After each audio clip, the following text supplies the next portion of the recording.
السلام علیکم ورحمۃ اللہ وبرکاتہ۔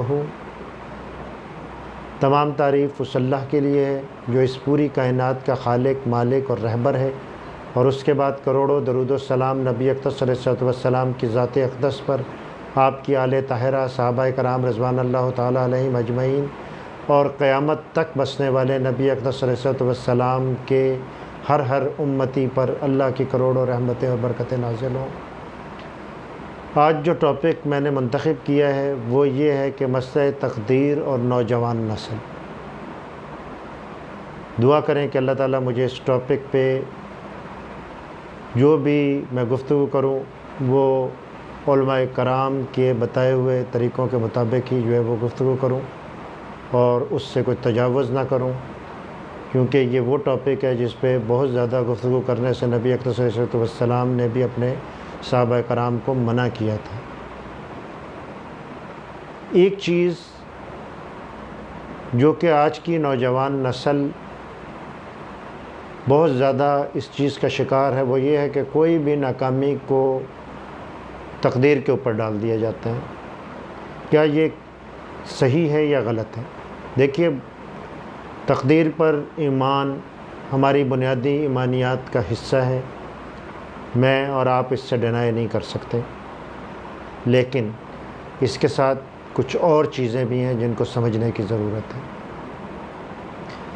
میں ایک سیلز آرگنائزیشن میں کام کر رہا تھا، یہ بات بہت پرانی ہے، یہ اس دور کی بات ہے کہ جب نہ ملٹی میڈیا تھا، نہ کوئی بہت زیادہ سلائیڈز بنانے کا رواج تھا، سمپل پریزنٹیشنز ایک چارٹ پیپر کے اوپر بنا کر کی جاتی تھیں۔ ایک صاحب تشریف لائے اور انہوں نے، جن کی فگرز بہت اچھی نہیں تھی، ٹارگٹ سے بہت دور تھے، انہوں نے جناب پریزنٹیشن کے ساتھ یہ شعر پڑھا اور اس کا ذمہ دار تقدیر کو ٹھہرایا کہ میری یہ فگرز اچھی نہیں ہیں، اس کی وجہ صرف یہ ہے، اور انہوں نے یہ کہا کہ مالی دا کام پانی دینا پر مچکاں پاوے، مالی دا کام پانی دینا پر مچکاں پاوے، خالق دا کام پھل پھول لانا لاوے یا نہ لاوے۔ اب کہنے کو یہ بڑی زبردست بات تھی، اس نے یہ کہہ دیا کہ یہ میری تو محنت تھی لیکن اس محنت کے نتائج نہیں نکلے، کیونکہ نتائج کو دینے والی ذات اللہ کی ہے، اس میں کوئی شک نہیں۔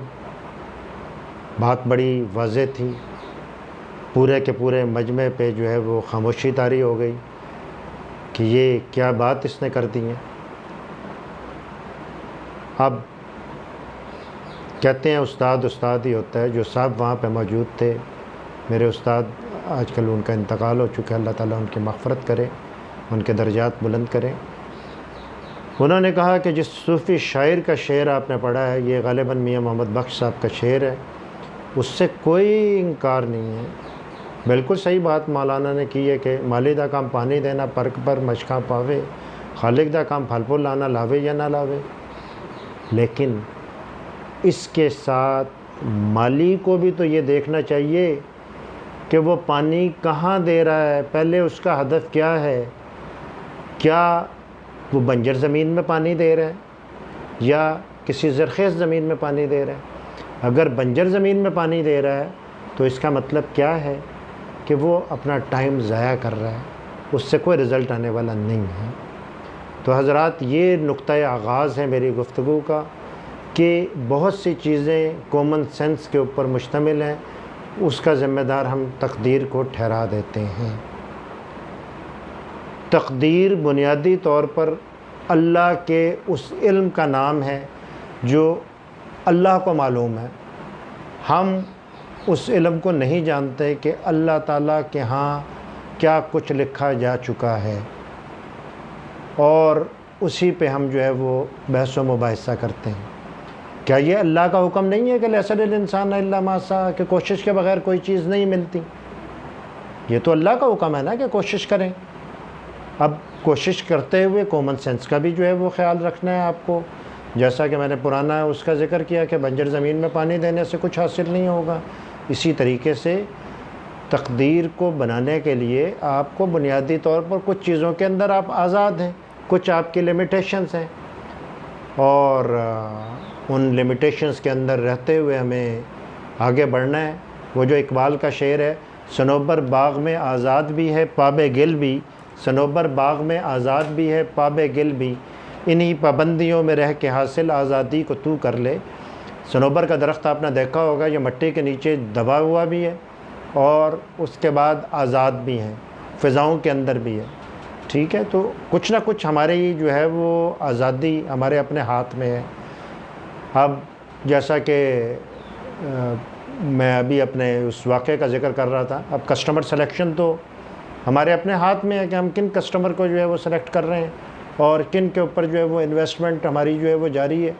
اور اگر تو بالکل ہی فارغ قسم کے لوگ ہم نے رکھے ہوئے ہیں تو ڈیفینیٹلی اس سے جو ہے وہ رزلٹ کبھی بھی نہیں ملیں گے، جتنی مرضی محنت کوئی ہم کرتے رہیں۔ دیکھیے، تقدیر کے بارے میں نے یہ کہا تھا کہ تقدیر بنیادی طور پہ اللہ کے علم کا نام ہے، اور تقدیر کی دو شاخوں کے اندر ہم تقدیر کو ڈیوائیڈ کرتے ہیں۔ ایک تقدیر معلق ہے، ایک ہے تقدیر مبرم۔ تقدیر معلق یہ ہے کہ اس میں، ویسے میں آپ کو یہ بتا دوں کہ تقدیر مبرم ہی حقیقی تقدیر ہے جس کے اندر یہ ساری چیزیں لکھی ہوئی ہیں۔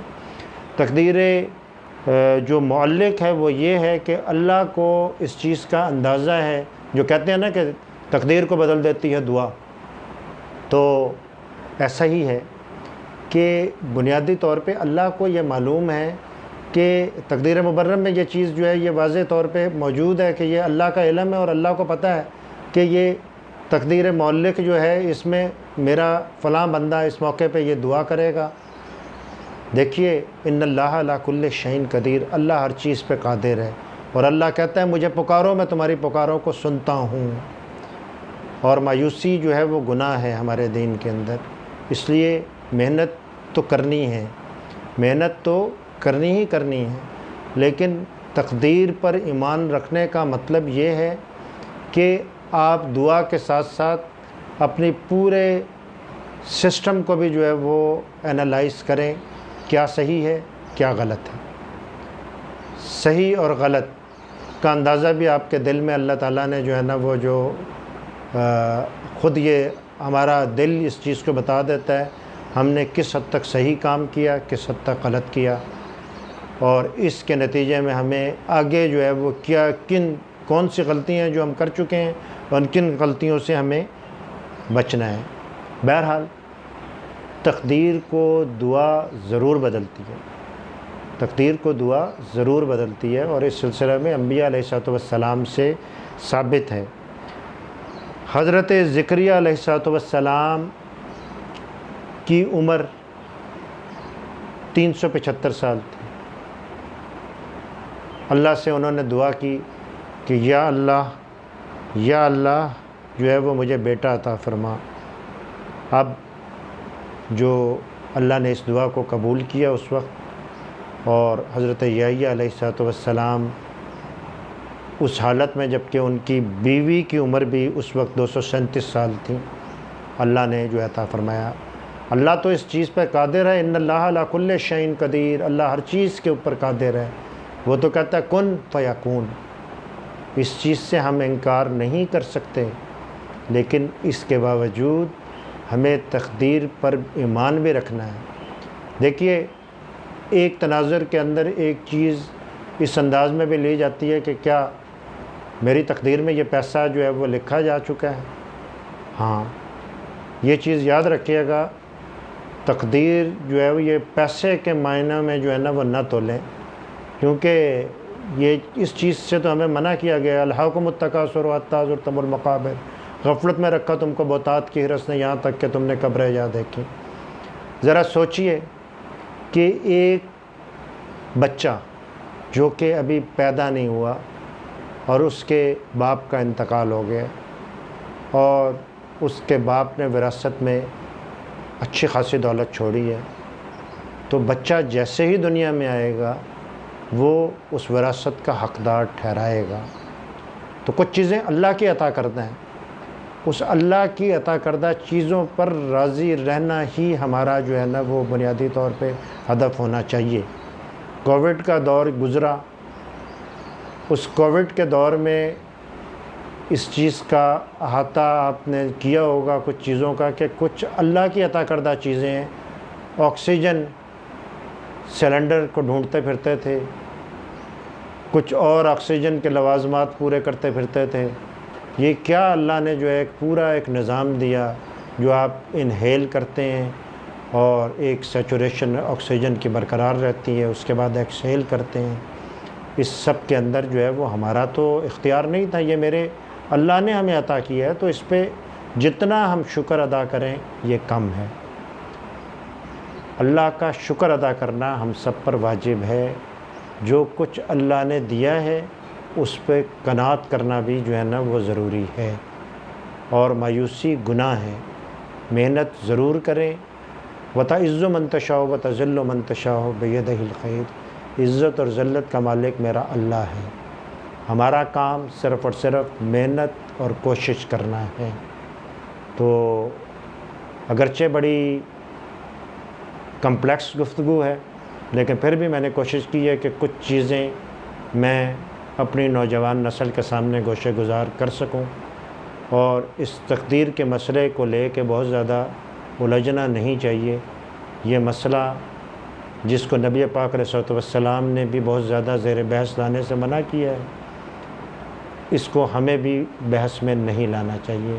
اللہ تعالیٰ ہم سب کو جو کچھ اللہ نے دیا ہے اس پہ شکر کرنے کی توفیق اللہ ہمیں عطا کرے، اور اللہ کہتا ہے کہ جو میرا شکر ادا کرے گا میں اس کو نوازوں گا۔